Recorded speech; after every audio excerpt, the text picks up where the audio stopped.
Finally অনুরাগের ছোঁয়ায় নতুনভাবে নতুন রূপে ফিরে আসছে রূপা। অবশেষে ফাইনাল হয়ে গেল কিশোরী রূপার চরিত্রে কাকে অভিনয় করতে দেখা যাবে।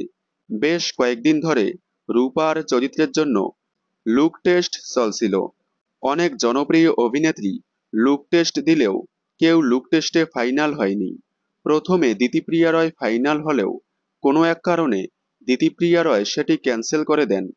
এরপর রূপার চরিত্রের জন্য নাম উঠে এসেছিল জনপ্রিয় অভিনেত্রী অয়ন্যা চ্যাটার্জি, সুস্মিলি আচার্য এবং হিয়াদের, কিন্তু কেউ লুক টেস্টে ফাইনাল হয়নি।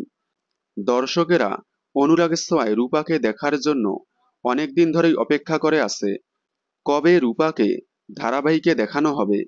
কারণ সোনার চরিত্রে দেবপ্রিয়া বসুকে নেওয়ার জন্য অনেক দর্শক মন খারাপ করেছে, কারণ তারা সোনার চরিত্রে অন্য এক জনপ্রিয় অভিনেত্রীকে দেখতে চেয়েছিল।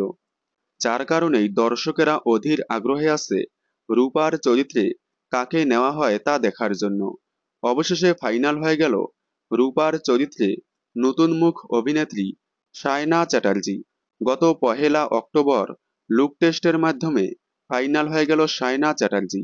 সায়না চ্যাটার্জি হল জনপ্রিয় অভিনেতা অভিষেক চ্যাটার্জির মেয়ে। সায়না চ্যাটার্জিকে এর আগে কোনো ধারাবাহিক কিংবা ছবিতে অভিনয় করতে দেখা যায়নি। এই প্রথমবার অনুরাগের ছোঁয়ার মাধ্যমে অভিনয় জগতে পা রাখবেন তিনি।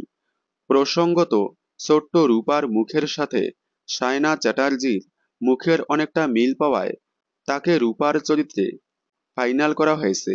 আগামী 3 থেকে 4 দিনের মধ্যেই রূপার আগমন ঘটতে চলেছে অনুরাগের ছোঁয়ায়।